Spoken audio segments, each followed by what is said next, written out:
الحمد لله والصلاة والسلام على رسول الله. سورة الفاتحة هي أم القرآن، وهي أعظم سورة في القرآن، وكيف لا، ونحن نقرأها في اليوم على الأقل 17 مرة، وهي التي لا تصح صلاتنا إلا بها. وللأسف الكثير من الناس يخطئون فيها، ونحن في هذه الدقائق سوف نبين الأخطاء ونصححها. الحمد لله رب العالمين الرحمن الرحيم مالك يوم الدين إياك نعبد وإياك نستعين. أغلب خطأ يقع فيه الناس يكون في بداية السورة. يقولون حمد لله، والصحيح إثبات الألف واللام، الحمد لله.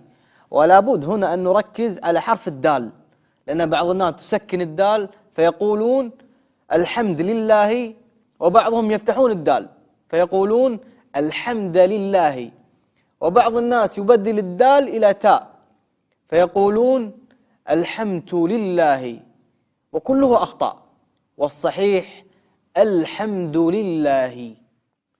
أما في قوله تعالى رب العالمين، أغلب الأخوة يخطئون في حرف الباء فيضمونها ويقولون الحمد لله رب العالمين، أو يفتحونها ويقولون الحمد لله رب العالمين، وكلها أخطاء، والصحيح الحمد لله رب العالمين. أما في قوله تعالى الرحمن الرحيم، لابد هنا أن نركز على حرف النون، لأن غالبا تكون فيه الأخطاء. فبعض الناس يفتح النون ويقول الرحمن الرحيم، وفي ناس يضمون النون ويقولون الرحمن الرحيم، وكلها أخطاء، والصحيح الرحمن الرحيم. أما في قوله تعالى مالك يوم الدين، بعض الناس يبالغ في كسر الكاف حتى تصبح ياء فيقول مالك يوم الدين، وهذا خطأ. وبعض الناس يسكن الكاف فيقول مالك يوم الدين، وهذا أيضا خطأ. وبعض الناس يقول مالك يوم الدين فيضم الميم، وهذا خطأ. وبعضهم يقول مالك يوم الدين، وأيضا خطأ، والصحيح مالك يوم الدين. أما في قوله تعالى إياك نعبد وإياك نستعين، بعض الناس يحذف تشديد الياء فيقول إياك نعبد وإياك نستعين، وهذا خطأ. وبعض الناس يسكن الكاف فيقول إياك نعبد وإياك نستعين، وهذا أيضا خطأ، والصحيح إياك نعبد وإياك نستعين.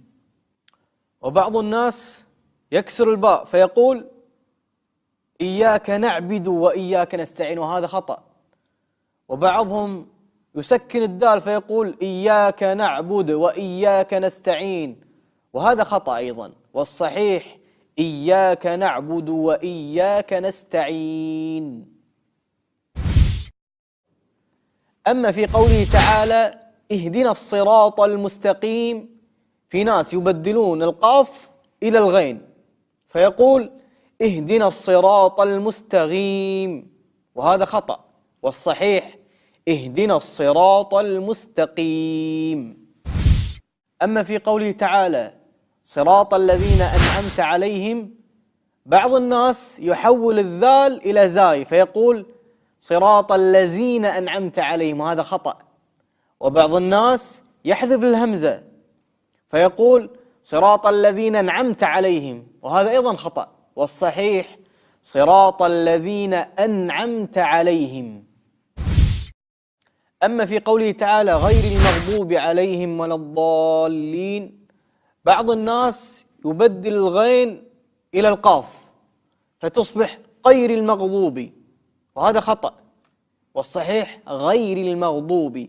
وبعض الناس يبدل الضاد إلى الضاء فيقول غير المغضوب عليهم ولا الضالين، وهذا أيضا خطأ، لأن بدل حرف مكان حرف، والصحيح غير المغضوب عليهم ولا الضالين.